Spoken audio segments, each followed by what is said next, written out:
You are interested in the unknown, the mysterious, the unexplainable. That is why you are here. 3, 2, 1.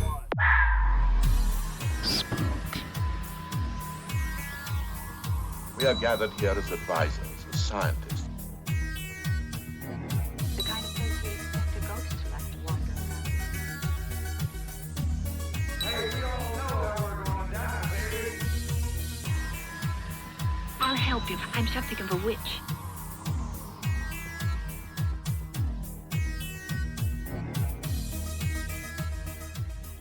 Welcome to Mission Spooky.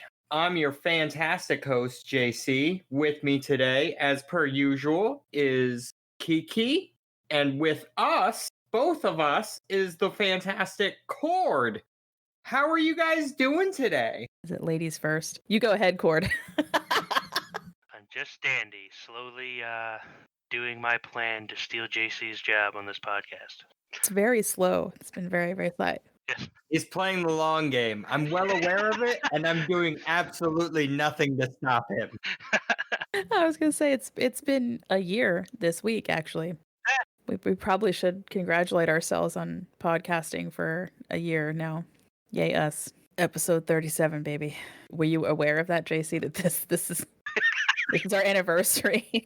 No, I was not. You didn't get me anything, did you? Yeah, just like my husband. I see. I know. It's the same. Doesn't matter what anniversary it is. His silence was telling. I know, right? He's like, wait, what? Oh, shit. I'm sorry, I was unaware that you were talking. What's going on? There you go. Perfect. Great. I don't know if that was a husband joke or a callback to the last time I was here. Right? A little bit of both. A little bit of column A, a little bit of column B. I love you guys. You're great. Cool. Anyway, yeah, how you doing, JC? You good? Yeah, I'm fantastic. Just working a lot. It's my favorite thing to do, is what I have to tell myself. Just lots of work. That's my life. How you doing, Cord? I'm alive. That's all I can really ask. You pin anybody lately? No pins. Body slams? Did a purposeful DQ and threw someone into a car. Oh, that's awesome. Yeah, it's fun. Damn it. I didn't look at the footage yet, but everybody was making jokes about my new gimmick, so it's fun. Nice. They were asking if my entrance music was now going to be the theme for Happy Days and stuff like that. All right. And for anybody who is just listening first time, just so you don't think that Cord is some crazy person, he is a professional wrestler. So you're perfectly able to throw people into cars, right? That's legal. I don't just fight people. I just slammed some guy. Got some great footage for TMZ later on. Probably going to jail. I wouldn't say, how would I put this? I wouldn't say it was a mutual thing, but it was a thing that I was allowed to do. Whether the other guy enjoyed it is not up to me. That's how I view most sexual relationships. You know what I hate most about this time of year? Yourself? That's fair, Cord. Thank you. So you know I hate second most about this time of year? Pumpkin spice. Me now? No. Wannabe ghost hunters. It's the amount of election texts and phone calls I'm getting. Like, fuck off. Yo, but my Snapple fact is pretty fun, though. Sailors once thought that wearing gold earrings improved your eyesight. Well, all right then. Pirates thought that? Or just sailors in general? Sailors. And how recent was that? A long time ago, I'm assuming.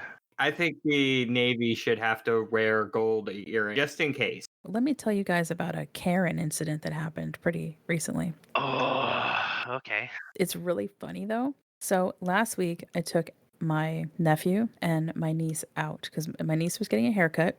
My nephew and I were just going to hang out with the mini Viking until she was done. So we did all that. We had a great day. And then I said, hey, guys, listen, if you humor me here for a minute, I got a package to deliver to the post office real quick. I'll run in, drop it off, and then I'll take you guys across the street and we'll get something to eat and we'll take it home. How's that? And they're like, yeah, awesome. They're older. They're like teenagers. So they're like, fuck yeah, free food. Yeah. Right? So we're a very small community. So we have a tiny little post office, very small little section of parking area. And the only way out also has a mailbox just big enough to drop mail into, right? Which is why I have to take my large packages inside. Because if I'm going to sit there and try to shove a package into the mailbox, I'm blocking literally the only exit out of the entire place. That's going to give you a hint as to what happened. Oh, fun. So I get in the car, we go to leave, and there's, of course, this person pulls out in front of me, and, you know, she's got to go first. I'm like, okay, whatever, man. She takes this giant puffy package in one of those, like, puff mailers. Mm-hmm. She's sitting there trying to shove this thing into the mailbox. And the first thing I said, because I was so mad, all right, Karen, listen, it's not going to fit in there. My nephew and my niece started cracking up. They were like, oh my God. And I'm just going off. I'm like, seriously, Karen, this is not going to work. It's not going to fit. You're blocking the only fucking exit, you stupid fucking bitch. Oh my God. I was so pissed, and they are just cackling. Then it got kind of funny because I was like, you almost got it, babe. Come on. Come on. You can do it. Just shove it in there. Just do it. You got it. You got this. You got this, Karen. Come on, man. Meanwhile, there's now like 3 cars backed up. Can feel like the tension of like someone is going to beep their horn any second. You better hurry up, or all of the small town is going to erupt in a civil war because you decided that you had to put this fucking package in. She finally managed. She had to open her car door and like get out and like shove it in there. People. And that's when you pulled your gun out. Wait, what? In this area, actually, I'm probably like one of the few people who don't carry in my car. I think we're going to break for sponsor and get into the meat of this one because we got a lot to talk about. Into the meat. Into the meat. Our podcast promo for today is Frigay the 13th, which is a podcast all about horror in real life and in the movies, coming from a uniquely LGBT perspective. When we get back, we are going to dive into a very spooky special episode of Amusement Park horrors, both real and imagined, perhaps? Dun, dun, dun. Hey, Andrew. Hey, Maddie. Do you like horror movies? I sure do. Well, did you know that most horror movies are inspired by real-life horror? Really? Like what? Well, take The Shining, for instance. That's based on Stephen King's real-life addictions, or The Purge, which could be our country any minute now. Oh, and The Strangers, which is based on a real-life murder. People should be talking about these things. Hey, guys. Oh, hey, Producer Michael. Hi. Well, I hate to break it to you, but somebody already is. It's you. That's right. We are Frigay the 13th, the podcast where we talk about horror in real life and horror in media, all from an LGBTQ perspective. Because we gay, y'all. We are proud members of the Legion Podcast Network, and we can be found on iTunes, SoundCloud, Stitcher, or wherever your favorite podcasts are found. And follow us on Facebook, Twitter, and Instagram. Come along with us on this crazy journey, and as always, Get slayed. Welcome back, guys. So, a lot of terrible news. Haunted attractions getting closed for the season because of COVID. A decision that I personally commend because I understand why. As disappointing as it is, because, you know, my birthday is Halloween and this is my time to shine, but I want to get spooky, and I can't get spooky in the ways that I want to get spooky, and it makes me very sad. So I decided instead we're going to take a look at some truly spooky amusement rides and parks. A few of these are also just a good old nod to the dark rides of the past, and a few of them are truly scary tales. If you're listening and you don't understand what I'm saying when I say dark ride, I will explain that really quickly. This is an indoor ride, usually at amusement parks, where the passengers are boarded on a guided vehicle that sends you through an array of specialty lit scenes that contain animatronics, sound, music, and special effects. They first appeared in the 19th century. Usually they were called the Tunnel of Love. Eventually they took on a more scary theme and interactive stories. Some examples today for dark rides would be Mr. Toad's Wild Ride, Peter Pan's Flight, and of course, one of my favorites, the Pirates of the Caribbean ride is actually considered a dark ride. And then of course we have the onset now of the more elaborate walk-through dark ride, which had its humble beginnings. It's really the late 1970s, and we're going to get into that in a little bit. First, I'm going to start with the deaths in amusement parks. Imagine coming into work at the family-friendly Phantom Manor and finding an actual corpse, because that's what happened to employees at Disneyland Paris. In 2017, a fellow cast member found the body of a 45-year-old employee who'd been working on a broken light fixture that morning when he was unfortunately electrocuted. So does that mean that that's an actual haunted house now? Do you think maybe he's going to stick around? No. My thoughts are that dying to electricity is freaking scary, yo. It's a shocking way to go. Yeah, it's Ow. That hurt. yeah, that was bad. Stop that. Your suffering gives me power.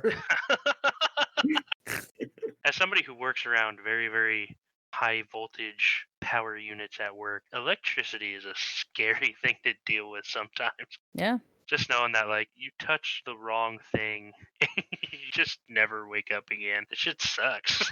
You're like, oh God, what happened? I'm now dead. Yep. Yeah, it's not fun to think about. So it probably didn't help that the dude was in a spooky ride. It was in a spooky ride, right? He was in Phantom Manor, which is it's like the Haunted Mansion, but this one's in Paris, so they called it the Phantom Manor, and it's definitely a family friendly type ride. As far as have you ever been in the Haunted Mansion at Disney? I think I went legitimately one time ever, but yes, I think I was there. That would suck coming in. Well, I'm sorry, it would suck coming into any job and finding one of your friends dead on the floor. Yeah. I mean, let's just put that out there. Yeah, that's probably not the best day at work. How was work today, honey? Well, I'm alive. Jerry's not, though. Yeah, exactly. But what if it wasn't like one of your friends from work? Like, what if it was that annoying person you kind of wish would just quit and or get fired for a while, and then they end up dead? Like, that's not that bad. Wow. I'm just saying. I can only think of one person who I'd just be like, well, that's unfortunate. Yeah, now he's working at another store. It was me, right? I assume. No. Oh, wait, there's two. My bad. Hold on. Oh, God. One of them is named JC. And the other one's named is JC. No. Crazy. A park that has, well, it's called America's Deadliest Amusement Park. Well, I don't want to go there. Well, you can't because it's closed now, so don't worry about it. Oh, well, now I kind of want to go. It's close. You can kind of go there because it's been completely rebranded. Yeah. And it's not an amusement park anymore. Yeah. What is it now? They took up all the deadly rides and got rid of them. It's called Mountain Creek Water Park now. Formerly known as Action Park. Get what? Get wild at Action Park. Otherwise known as Class Action Park. I am going to play a commercial for our listeners so that they understand what we're talking about because it's so 1980s. It's like the best thing. Rainbow text and all. Yes. You are the superstar at the spectacular new and different Action Park, Vernon Valley Great Gorge. You're a racing pro tearing up the mini Indy track. You're at the throttle of a powerhouse speedboat. You're a gold medalist bobsledder zipping down an alpine mountain. You're swooshing down a cooling water slide 10 stories high. Get in the action. You're in control at the country's most fantastic action park. There's nothing in the world like Action Park. At Vernon Valley Great Gorge, New Jersey, we've got your action. This has the highest number of deaths of any park and makes it the deadliest because it all happened within a 10-year span. If you look at other parks, including Disney, has been around way longer than Action Park ever was. Okay, Disney hasn't even had as many fatalities in its lifetime. We might do a whole separate episode on that because there's quite a few things that were very interesting that I wanted to look into. But besides this one that happened in Paris, there was a man that was supposedly found at the Orlando one, I believe, where he was dead in the car when the car was on fire in the parking lot. Ooh. Yeah, like I was like, Technically, it wasn't in the park. Doesn't count. And I looked that up too. It does count because not in my books. Because of how much land that Disney owns. So technically, it happened within the park because of they own it all. But anyway, no, it's the parking. Interestingly enough, there's more employees have died at Disney than anyone else. From suicide or what? No, accidents. Yeah, they accidentally hung themselves up from being underpaid, overworked in Florida. And in Florida. Wow. There's not some bias behind that. And then we lost like all Florida listeners just now. Fuck you. And then they're like, wait, no, it's true. Yeah. Never mind. There's a whole podcast. It's called Florida Men on Florida Man, and it's hysterical. I also recommend it. It's funny as shit. Yeah. It's like real Florida guys talking about Florida Man and all the bullshit that he does. Anyway, okay, so until it closed in 1996, Action Park, right here in our neck of the woods, was located in Vernon, New Jersey. In the park's heyday from 78 to 1992, it saw more injuries and deaths than any other park in history. It became a rite of passage for kids in the 1980s to get injured at what was then known as I said, Class Action Park. Bloody noses, broken bones, chipped teeth, concussions. From 1984 to 1985 alone, there were at least 14 broken bones, 263 head injuries. That's not a joke. The owner was an eccentric stock trader named Gene Mulvihill, or Mulvihill, I suppose, maybe is how you say it. And I did not listen to the HBO Max documentary on this yet because it just came out this year. MTV also has a mini documentary about this place, and there's a lot of Reddit comments about this place which are fucking golden. It shouldn't be that funny, but it is. Mulvihill actually got out of a lot of the issues with this because he created basically a fake insurance company in the Cayman Islands and paid himself through the insurance company. And would sort of embrace the injuries that happened with t-shirts like "I survived Action Park," which in this 10-year span was no joke because 9 people died. Nah, that's less than 1 a year. You can stick with them statistics. Okay, when you consider that like 9 people have died in Disney through its entire inception. 9 that Disney have allowed, they've released, okay? Here's what I'm saying. Lots of people have died in Disney. At least their souls have died. I was just going to say their souls. Oh, no. Terrible. The childhoods when they see the mascots take the heads off. Yeah, right, yeah. So I'm going to talk about a couple rides in particular before I get into the actual deaths that happened here. Reddit, man. One ride that's gotten a lot of attention from them is called the Looping Water Slide. Yes, you heard me. Looping Water Slide. Sounds fun. I would like 3 tickets, please. Yeah. It was rumored that employees were offered by the owner $100 to test the slide. And a man named Tom Fergus, who tested the monstrosity, was quoted as saying, $100 did not buy enough booze to drown out that memory. Wow. That's good. Which is kind of funny because there was also a brewery on site. I feel like that's dangerous. I've been all for everything so far, but that sounds dangerous. Another person said the ride had 2 speeds, slow and imminent death. Good old Reddit, man. I love them so much. I mean, a lot of times I assume that most water slide rides have just those 2 speeds. Right. But when you're talking about Action Park, it's like actual imminent death speed. Yeah. Like we're reaching like ludicrous speed zones here. Yes. They've gone to plaid.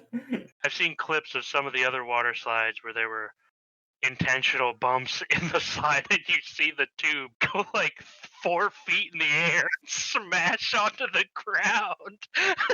I'm in. Just to finish off that part about the booze, though, apparently there was a brewery on site. There was multiple bars. One of them was called Kink, K-I-N-K, guys. This is a family park, okay? So one person commented as saying that there were many a young teenager with their driving permit that got to use it in the parking lot of Action Park because their parents were drunk. Fun. Yeah, so it's mostly the adults were getting completely blotto and then letting the kids do whatever. Well, you said this was back in the 80s. Yeah, this is 80s. So you couldn't like Uber, so that's responsible drinking of the 80s. Like that's... I understand. That's the sad part is that that's actually responsible. Yeah. They're like, don't worry, mom and dad, I got it. We'll let little Johnny drive us home after he just nearly died in the what became known as the grave pool instead of wave pool. Yeah. That's fucked up. Yeah. I love it. Again, not really funny because people actually died in it. Like multiple people. Yes. Not just one. I'm getting into this. Yeah. Yeah, and then the fact that one of the smaller lakes where there were boats, there were kind of like what was called a speedboat. The lake apparently was just covered in water moccasins. So the people were like, yeah, it's a great place to hang out. You know, you can get skinned up, broken bones, drunk people, water moccasins. You know, it's a great combo. Those who don't know what that is, that's a very dangerous water snake. Yes, it is. One of the most venomous in Pennsylvania. Yay. Wait, was this in Pennsylvania? I'm sorry, it's in New Jersey, but it's still I'm saying it's In the northeast area. yeah, they're here too. Yeah, they're here in PA too, so it's pretty dangerous. Okay, so another ride that saw an abundance of injuries was called the Alpine Slide, which was a concrete luge with he's already laughing because he knows. He knows. Yeah, I know all this stuff now. No shade, which was heated to unearthly temperatures. Children climbed onto plastic sleds that sent them down an insanely sloped hill with nothing to stop them from flying off. It was called the Alpine Slide. I read a little thing on yeah, right. Basically, we're losing. These were so great. The pictures of the Alpine Slide are scary just to look at. I don't even think kids were wearing helmets. They weren't. Yeah. It was like advertised as like super family friendly, like literally anybody could go down the ride, but what? It looked like a strip of concrete and the banks on the turns were like 6 inches high. Like there was just no bank on it. Oh. It'd be so easy to just fly off. Read it. Oh my God. There was a kid that, well, I say kid, but he's adult now, but he was talking about how he went to and he did this because his brother was going to go on the loop that we just talked about. And he was like, no, I'm going to go on the Alpine Slide because it's safer.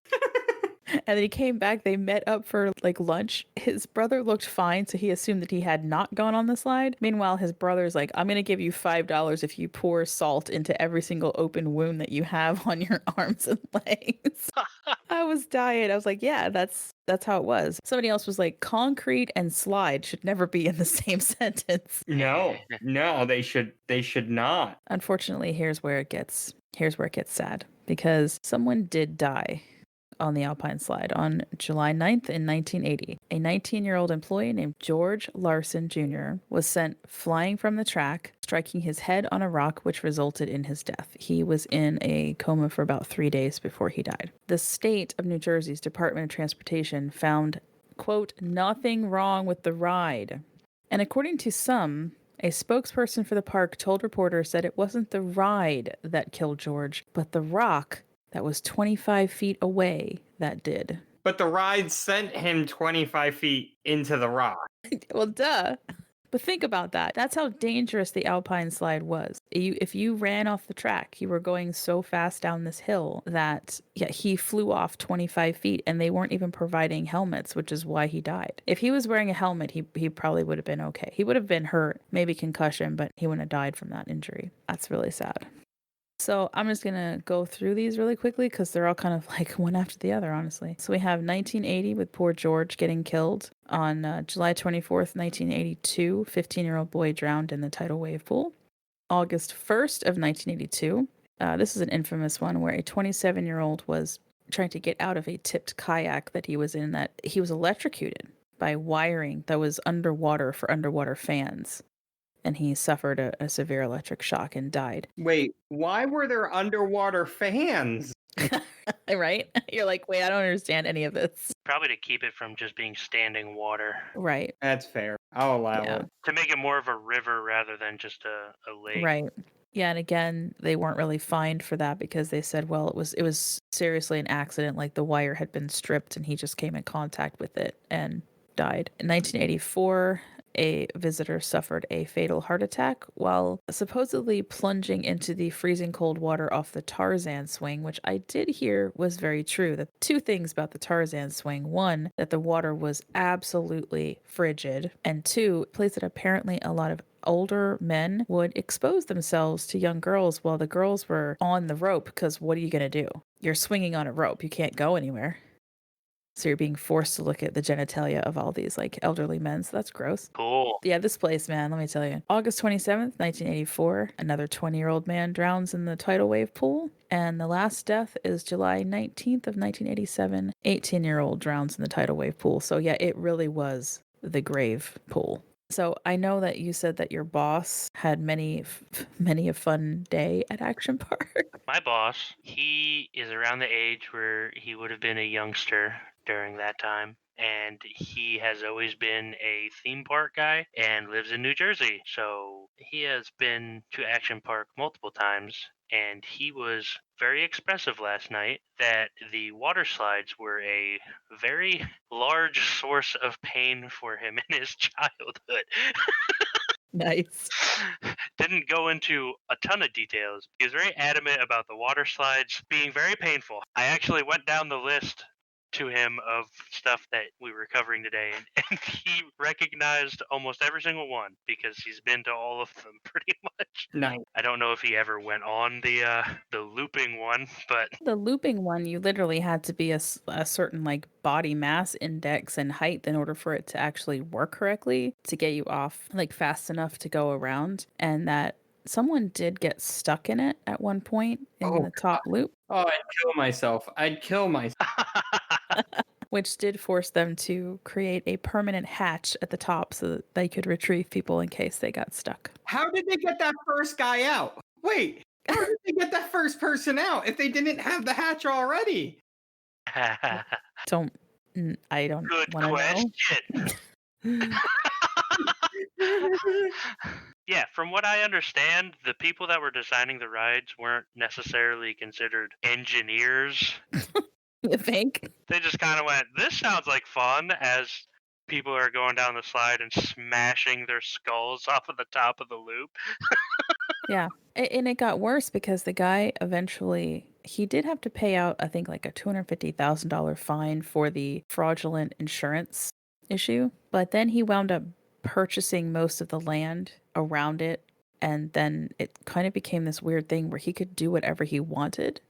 Because of Jersey's laws at the time, there was no, it was just crazy. It's like this guy, they should have shut this place down like after the second death. Like, let's say, okay, the first one, the guy dies, right? The kid dies. Okay, well, everybody should wear a goddamn helmet after that, right? Invest the money, wear helmets, right? That solves one problem. The guy who got electrocuted, okay, let's say that's just a weird thing that happened, right? The first kid that accidentally drowns in the tidal wave pool, you got to change the whole goddamn thing. You would think. There shouldn't be a second one. See, here's the thing, Kiki. I feel like you're looking at this with a very 2020 mindset, and you gotta be in the 80s, high on cocaine and drunk as fuck to understand that it's all cool, man. Like, it's just shit happens sometimes, dude. I mean, to be honest, when my boss was talking about it, he was like, yeah, it sucked, but I had a great time. It was fun. It hurt like hell, but I really enjoyed myself. That's what it was kind of coming across as. So, see, sometimes you just gotta be, in the 80s to understand the 80s. I grew up in the 80s. I'm just a little bit younger than your boss. And I didn't go to Action Park because we knew about it. The commercial was on TV all the time. We had Dorney Park and then we had Wildwood Kingdom, So why would we drive all the way to Jersey? Why would anyone ever drive to Jersey? Why would we ever go to Jersey for any reason? Sorry, Jersey. Doesn't even exist. All right, exactly. We're back to that again. This is the 1-year anniversary of us deciding that, you deciding that Jersey didn't exist. Well, it's not like I decided it doesn't exist. No, I've never seen New Jersey. I've never met somebody that's legitimately been to New Jersey. That was what I had for Action Park. I'll move on to another tragedy, very tragic piece of New Jersey history that I was alive for and remember very well. And that is the fire at the Haunted Castle at Six Flags in Jackson Township, New Jersey. 8 teenagers were killed inside the haunted house. This was a really strange setup. I remember, we just reread everything about this. It was really tragic because a lot of people felt like it was completely avoidable. This was a ride that was temporary because they were going to make it more permanent. They were kind of like trying it out. They'd had a lot of people loving it. A lot of the kids wanted to go through it. So it was kind of like a walkthrough type thing, constructed of 14 aluminum semi-trailers. Okay. Six Flags wound up getting indicted on aggravated manslaughter due to not heeding multiple warnings that there was not ample fire sprinklers inside the trailers, nor was there emergency lighting to help people escape in case of a fire. At the trial, however, they were found not guilty. Most of the jurors agreed that it was actually Jackson Township's fault for letting them get away with it in the first place, quote unquote. 7 of the 8 families later settled out of court, and each one of them getting $2.5 million in damages. The 8th family went to court. Instead of settling out, they were awarded $750,000. I think they just wanted to go to court as a... They wanted people to see, they wanted to take something to trial to be like, this needs to stop. So this fire started at 6:35 p.m., was under control by 7:45 p.m. The park was open the entire time. It shut down shortly after 7:45, though. They discovered the 8 bodies later on in the evening. Unfortunately, all of them were only 25 feet away from the exit, and all of them were so badly burned that rescuers thought they were mannequins. The unofficial cause of death for all 8 is smoke inhalation and carbon monoxide poisoning. I say unofficial because supposedly there's no corroborating evidence of this. This comes up again and again, but no one can seem to find the actual information from the coroner's office that says this. It's kind of like you hope that it's smoke inhalation and carbon monoxide and not actually burning to death, because that's really horrible. I mean, that is most deaths, right? Like house fires and stuff, is smoke. Right.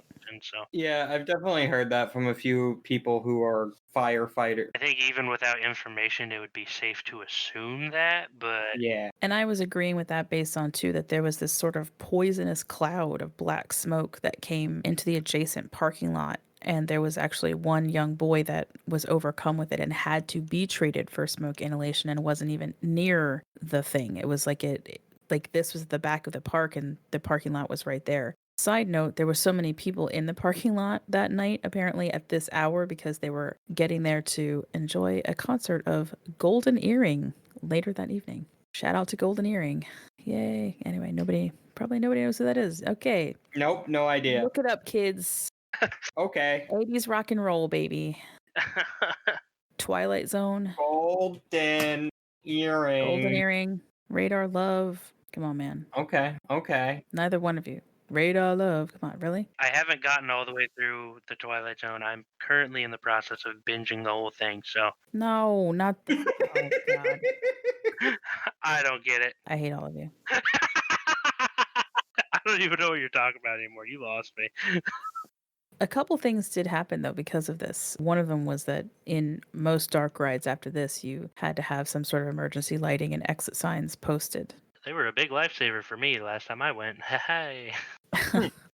Good. We went to Dorney Park's Haunt maybe 2 years ago, and my girlfriend has really bad anxiety, and we went to the one attraction that's just darkness. Yes. She got about 30 feet into the ride and started having a full-blown panic attack about it. So I was very thankful for those exit signs. Right? I was just like, all right, you go.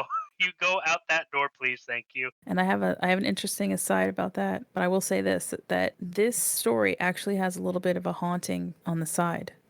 Supposedly each year around this anniversary of the fire, people have talked about seeing teenagers, hanging out, talking and laughing. And it's not until they think about it and they try to get a double look at this, because they're all wearing vintage 1980s garb. And when they turn around, they're gone. To be fair, now they're just called hipsters. No. 1980s garb? No, not hipsters, no. Yeah, they would wear that. Like, hipsters would wear 80s stuff. No, I've never seen a hipster wearing like socks pulled all the way up to their knees with sneakers on and tight short pants and no. Are you cray? Yeah, you're probably right. Yeah, thanks. Okay. So yeah, and on the side note, speaking about Dorney Park, I don't think either one of you might have been old enough to remember the Iceberg at Dorney Park. No. But my boss actually asked me if I remembered the Iceberg because he was talking about it last night. Right, you're right. Because your boss and me are practically the same age. Yeah, okay, I got it. Yeah, Iceberg. I don't know if I go that far, but. Well, no, we are. You said he's 50-something. Yeah, somewhere. Yeah, Kiki's old. I'm old. Really? Yeah, I'm an old fart. Wow. Yeah. Oh. Yeah. I had no idea. Right? Yeah, don't come off that way, do I? I'm gonna keep it that way, baby. I'm gonna live to be like 105. And not poop in my pants. Can only hope. Anyway, so the Iceberg, right? When they developed this ride, the owners and the developers were like, worst case scenario in any of our dark rides or any ride where you're inside something like this is a fire. And so they had installed huge, brightly lit exit signs inside the Iceberg And this was going on long before the tragedy happened in New Jersey. So it just goes to show that these guys were on top of things as far as of trying to be safe with their customers. So I appreciated that little piece of history. And they went on to say, like, sprinklers were unheard of really at the time that the Iceberg was first constructed, because sprinklers were a very high-tech thing that was usually seen in high-rise buildings, for example. This was another New Jersey law that was passed later, was that anything that was created to deliberately disorient a customer, you had to have a sprinkler system and easily marked exits. That was the thing that was with this particular haunted house. Only 25 feet away, and they could not figure out where the exit was. Now, that black smoke, though, that probably caused their death, people said it was so dense they couldn't believe it, like how quickly it spread into the parking lot and how fast they were overcome by it. So, even if there were yeah. lights, they might not have been enough. Right. Right. It's kind of really just sad. Yeah. That's why a lot of the jurors said, yeah, this is really not their fault in particular. It was also apparently an arson situation. So someone apparently did set fire to it. Yeah, sad. But back to Dorney Park, though, for a second. Dark rides at Dorney Park, dude. There was the Iceberg that was technically considered a dark ride just because you were inside, and they did turn on the lights off, and there was like a strobe light, and it was almost like a teacup ride, but it was great in the summertime because you would get blasted with absolute cold air because you were supposed to be like inside the iceberg. It was so effing cool. Then they had Bucket of Blood and Journey to the Center of the Earth, which, again, I don't think you guys you're too young to remember either one of those. Yep, no memories. Yeah, Journey to the Center of the Earth, that was fun because you were in a boat and it was like, in water, and the animatronics for this crap was just 1960s bullshit. But it was like the best makeout ride. I kind of wish that it was still open when I was dating my husband so that I could have actually, made out in it. Yeah, because I had a very sad teenage years of nobody really being interested in making out with me. Hey, join the club. Yeah, it wasn't until much later. Then everybody was all up in my shit, and I was like, where were you? Where were you, huh? Nerds and geeks always get it later in life. I know, right? It's like, then they're all like, oh my god, you play Dungeons and Dragons? Oh my god, you play like fucking video games? You're the best. Anyway. Yeah. We went from one tragedy to the next on that one. Yeah, Kiki's love life. The biggest tragedy we'll talk about today. 25 people died. Still, biggest tragedy is Kiki's love life. Thank you. Wow. Thank you. Wow. Yes. It's only the worst thing we're talking about today because we're not going to talk about mine. Yeah, right. Lovely. Oh, okay. So. Ouch. I'm gonna I'm not even gonna deny it. I'm like, yeah, whatever. Moving on. Another one you guys wouldn't know, and I'm gonna play the commercial for our listeners because it's just so awesome. Because there were commercials for this. This was so hyped up when I was a kid. Brigantine Castle in Brigantine, New Jersey. Brigantine Castle, where ancient baronial halls and things behind glass walls are waiting just for you. Believe it or not, you'll see a living, headless woman and other living things amid dungeons and torture chambers and that infested lands.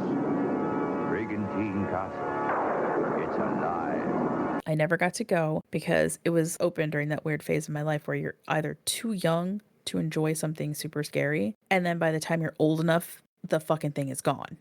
And you're like, God damn it. So it was constructed in 1976 and had millions of people flocking to it annually, mostly because of those damn commercials. I'll tell you what, they made me want to go see the Headless Woman. I was totally intrigued by that. I, of course, now understand fully how they did it. But when I was a kid watching that on TV, I was like, oh, how is she moving? She doesn't have a head. Was it just a shirt pulled up like over the shoulders about a foot? Is that how they were able to do it? Like they sell costumes today? No, it was much more intriguing.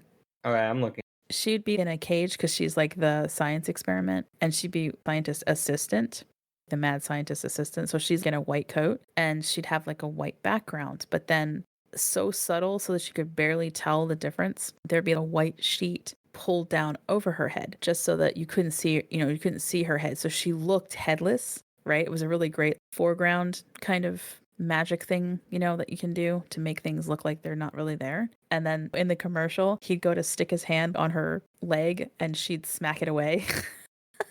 It's so funny. Like, don't you get fresh with my body, sir? Just because I don't have a head doesn't mean you get to touch me.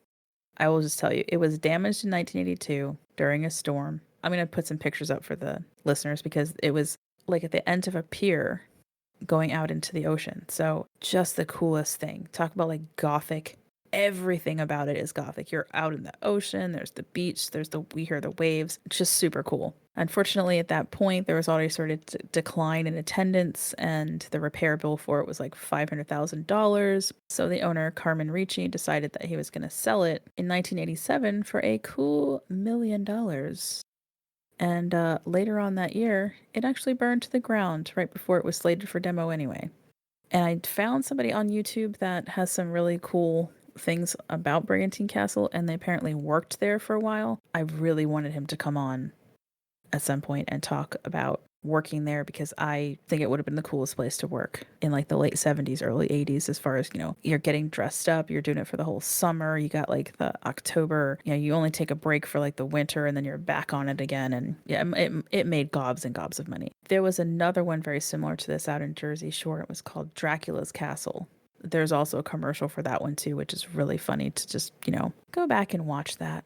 And Dracula's Castle was in Wildwood, New Jersey, which again, we would go to Wildwood like every summer, but I was sort of in that weird age where just a little bit too young to walk through something that was kind of scary like that. Not to mention that neither one of my parents were really into, you know, spooky shit. Yeah, they weren't into spooky stuff like that. No, my mom doesn't really like horror movies at all. My dad doesn't really like horror movies either. So I would have had to wait until I was older. And then by the time you're older, it's gone. Sucks. So yeah, if any of our listeners have been to either one of these places, we actually have a Reddit now. We do? Yeah. How do you get a Reddit? Did you create it? Yeah. Oh, okay. Yeah, it's Mission Spooky Reddit / Mission Spooky. I'm going to start. By now, it'll already be up for like weeks. So this is the first episode that I'm going to actually talk about it. But by now, it'll be out there. And that way you guys can sort of like send us ghost stories, or if you've ever been to any of these places. And I joined. Oh, thank you. Please tell your boss about it, and then he can write us about Action Park. And we would love to read those as maybe like a bonus episode at some point. That'd be fun to do a follow-up. Sure. He's like, and I joined. Yeah, you probably should. I was already aimlessly scrolling through Reddit, so Probably. might as well just do something useful. Maybe doing exactly the same thing that I was doing on Reddit earlier, which was maybe looking at the D&D Reddits. Maybe No. a little bit. Okay, I wasn't sure because I know we were talking about that. I was looking through some memes. That's really Okay, gotcha. Just because of our earlier conversation, I was like, So, we're gonna end on my favorite, which is the corpse that was actually in a haunted house. Kind of by accident, as in he was used as a prop. Guy's name is Elmer Mccurdy. He kind of wanted to be a Wild West gunslinger and spent his entire life as an outlaw. But he got himself into a shootout with a sheriff and his posse. He was also like super drunk at the time when he was doing it. Oh, go figure. And he wound up getting himself shot to death. There are photographs of this guy because he was sort of mummified, and then he was part of a traveling thing of like, come look at this dead guy, which I don't understand that part of it, but hey, whatever, you know, people. Here's where things get really weird. It's not that he's like his mummified corpse has been traveling around for a while, but no, here's where things really get weird. 1976, they're filming an episode of The $6 Million Man. They're filming on location at this place called Queens Park in Long Beach, California. There's an episode in the 4th season, I think it is called Carnival of Spies. Well, the crew is filming this scene, and I won't get into like all the logistics of the freaking episode. Just go watch the $6 Million Man. They're kind of going through this fun house and all these things are popping up. And they're, like I said, they're filming on location inside this fun house that's already been established for quite some time. In between the scenes, the art director is trying to stage this emaciated looking corpse that he believes is just a dummy. And it was actually spray painted with glow in the dark orange color and had a hangman's noose on it. As far as the funhouse knew, this thing had been hanging up there for at least 4 years. So this set dresser is like trying to fix him. The arm breaks off and he sort of looks inside this like desiccated arm and realizes that there's an actual bone inside there. Yeah. And he was like, oh, fuck. Either someone went the extra mile, right? Or we have a serious problem here, guys. That's another one of those bad days at work, probably. At least for some people. Well, for me, I'd be like, wow, this is fast. Oh my God, it's a dead dude. That's great. See, no. I'd never be at work and be like happy to find a dead person where there's not supposed to be dead people. But he's a mummy, so it's different. I'd be like, oh my gosh, it's a mummy. No, but he's not, it's not supposed to be a dead person. It's supposed to just be a prop. I get it, but I'm just saying, like, well, maybe I have a little more respect for the dead than you. I guess that's what I'll go with. Oh no, I have respect for him. I just it's not wanting to deal with that shit because there's got to be paperwork. Well, I was gonna say, I'd be like, oh crap, there's a lot of paperwork. So the story goes, and I nearly like died laughing the first time that I read this. I hope this is true. I'm not 100% sure. I just really hope that this is true. That, of course, production is stopped. Police and firefighters are called out. The police and firefighters are called out, and apparently they in turn contact paramedics to report, and I quote, a severe case of dehydration. I mean, technically, yeah. They're not wrong, but... Yeah, so I, like the paramedics who arrived, bust out laughing when I heard this because they thought it was absolutely hysterical. So the body's taken to Los Angeles County Coroner's Office and to determine cause of death because they didn't realize who this guy was. They did find the bullet lodged in his chest. They weren't really sure, how it got there. How he got there. They were like, what the hell? And there's some pictures of him online of like what he looked like alive and then what his desiccated corpse looked like. It's pretty crazy that nobody knows how he got there. I bet you there's like some mobster guy that's like, no one's ever gonna figure this stupid shit out. Hide him in plain sight. So nobody claimed him after the funeral. So the funeral director was determined that he was going to get compensated for having to deal with this body. So he embalmed him with arsenic-laced ultra preservative that would allow his body to last in a strikingly lifelike condition indefinitely. Apparently, this was normal for unclaimed dead, so that just in case the next of kin did come by to claim him, they would be able to recognize him. Okay. The funeral director decided that he was going to repurpose him as scenery for his funeral parlor. Okay. That's a little fucked up. Yeah, and he stood him up with a gun by his side and apparently gave him the name The Bandit Who Wouldn't Give Up. And then he charged visitors 5 cents to see him, and they paid the fare by inserting the coin into his mouth. That's fucked up. Oh, wow. Yeah. Yeah, that's really shitty. Because then I'm kind of like, how the hell did he collect it? Get the money out? Yeah, I was like, how did they get the money out of him? Like, he cut like. I was trying to think of the logistics. Maybe he just had like a little zipper that he like zipped up and. Right. Oh no. You think he would shake it like lift him up and shake to see if it was worth opening him up? Oh my God! Right. Like, listen, like a piggy bank. That's foul, dude. Yeah, I'm going to hell. It gets so much better. Apparently. There's another story that says, like, in quote unquote weekend at Bernie's fashion, the Undertaker's children put roller skates on him and rolled him through the house. Like, what? You're letting your children play with a dead dude. What? The hell? Come on, man. These people are weird. What on earth? You did say this was like out in California, right? Yeah. Yeah, it makes fucking. Yeah, I think he died in Oklahoma, and then yeah. That's pretty bonkers.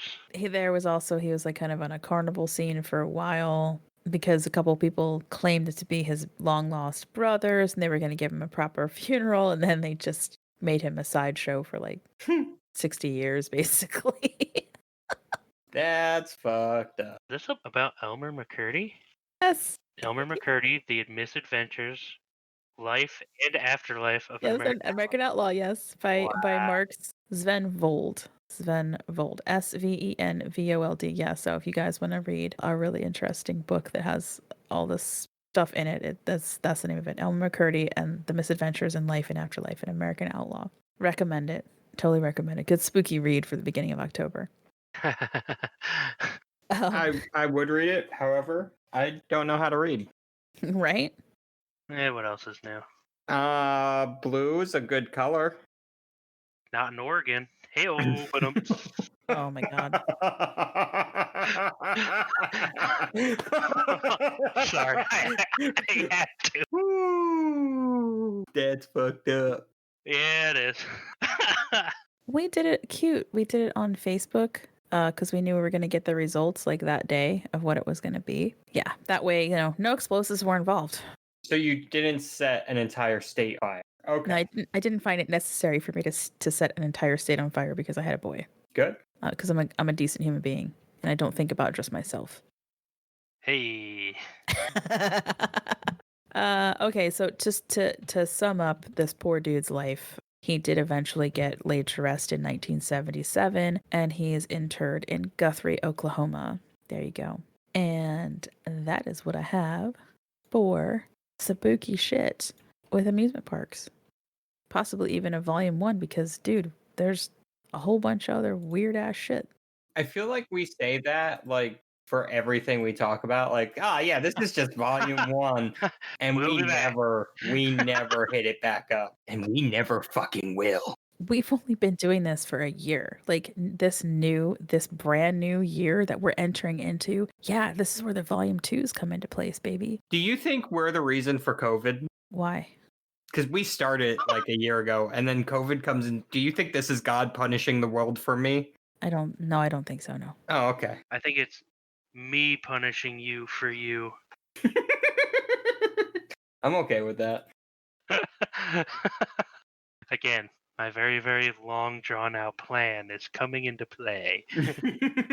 Yeah. You could have just asked. I would have given you. Oh, wait, you did, and I ignored it. Yeah. Actually, you asked me, I said yes, and then you ignored your own question. It's funny because it's true. I'm not actually responsible for COVID. That's not me. I didn't do it. Just want to put that out there. I didn't do it. Thank you for clearing that up. All right, guys. So our musical guest this week is once again Zagreus with their song Possessor. And Adam Sloan is an amazing individual. He does all the music for our other podcast, Pod of Holding. This is one of his bands. He also is in Exoset, which is a lot of the music that we play on our intro and outro for Pod of Holding is Exoset. There's Zagreus. There's End Time Illusion. Super talented. You can find all of this music on Bandcamp, actually, and you will see that we are supporters of Zagreus and Adam's work. And last week we played a song solo from Laurel Marsh, who is the singer in Zagreus as well. And when we get back, Spooky Squad news and shout outs.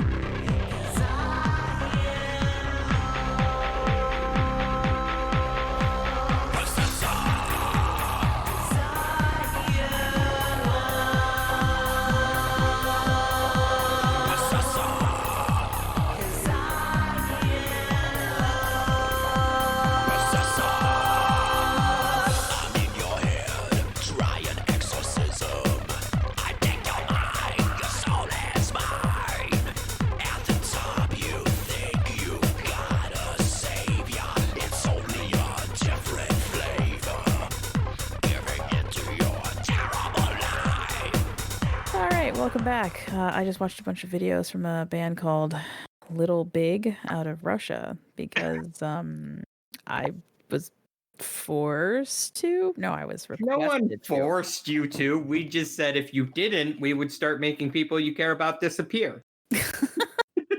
Oh man. The choice was 100% you. I at least said please. True.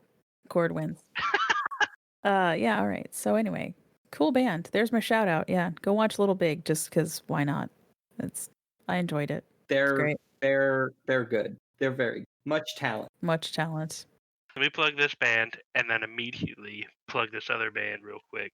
Oh no. See, these guys probably have they've got a record deal already. They're making videos. They've been to Eurovision, okay? Yeah. Adam wouldn't mind. He's a cool dude. He gets it. Oh, good. Oh boy, I'll tell you what. You know what? I'm gonna do it because I'm gonna do it. My shout outs today are for 3 of my favorite D&D podcasts right now. I'm still in a position where I'm working a certain amount of hours on Fridays and Sundays where I don't have anyone and I can listen to whatever the hell I want to. And Counterparty is getting ready for season 3. Their little mini series though, absolutely effing hysterical, but you really have to listen to season 1 and 2 to appreciate how funny it really is. Very well done. Secondly, another podcast that also helps us out quite a bit too, Sleep with the Lights On horror podcast, also has Roll for Damage. I'd interviewed both Logan and Ben on Pot of Holding, so please go listen to Roll for Damage because they are coming up on the end of their first season. First part of their story arc is ending. And then lastly, Plot Hooks from North Carolina. These guys do a lot of really cool stuff as far as explaining different aspects of D&D, but then they just started having mini adventures. And those mini adventures include a lot of voice actors from other D&D podcasts like Paradise, for example. So yeah, give them a listen because they're also like really short episodes. I'm sorry guys, I'm sure that Critical Role is amazing, but I've never listened to it at all, and you're talking like 3 to 4 hour sessions. I can't do that. I don't have the time. So we're looking at like a half hour per thing. I'm like, I'm good. I can listen to that. I thought a very similar thing about Critical Role, actually. Yeah, like, dude, I have to listen for like 8 years before. I have a problem because I wanted to start listening to it, and I listen to all my podcasts mostly on Spotify, and I can't find the beginning of Critical Role on Spotify. It is not there. It is not there. You have to go. Yeah. Doug was going to have me watch it to get into it have me watch it from the beginning, but I think it was through Amazon or YouTube. I think it was YouTube, but we could get YouTube on the TV. So he was like, yeah, you can start to watch it. I promise you're going to like it. Well, I'm used to listening to like Encounter Party and Roll for Damage, and they're like, half hour long sessions, no more than like an hour and 20 minutes or whatever, right? And when I saw like how much long, I was like, what? 4 hours? Doug, what the fuck? Like, no. Who the fuck has 4 goddamn hours to spend listening to one episode? Let me double check what the podcast that I listen to's length is, because it's definitely not that. Which one do you listen to? It might be another one I know. I have always been a fan, well, since I've heard of them, of the McElroys. So I listen to the Adventure Zone. Okay, yeah. They do. I know that one too. 1 hour, so yeah. Four would probably kill most people. Yeah, like I can't. Adventure Zone is super fun because it's 4 people and only one of them actually really knows how to play D&D. I love it. I love the concept already. The other ones were like, I played like a session, and they play with their dad. So their dad, like, I think he said that he met freaking Gary Gygax. Like, met Gygax and had no idea who he was and stuff. Just like, yeah, cool, dude. I got overly attached to their story very quickly. Roll for Damage. Like, I listened to Logan's show about horror movies. He mentioned the one day, like, oh, we have this other podcast. It's, it's D&D though. And it's like, oh, well, what is it? Because, hey, that's my jam. And as soon as I started listening, the were so funny that I was like, oh my God, I need a good laugh. There are some serious moments in it, but it's, for the most part, it's just absolutely fucking hysterical. JC, you got anybody we should listen to, buddy? I don't listen to any D&D podcast. I have been listening to, what's his name? Matthew Cole. What? What?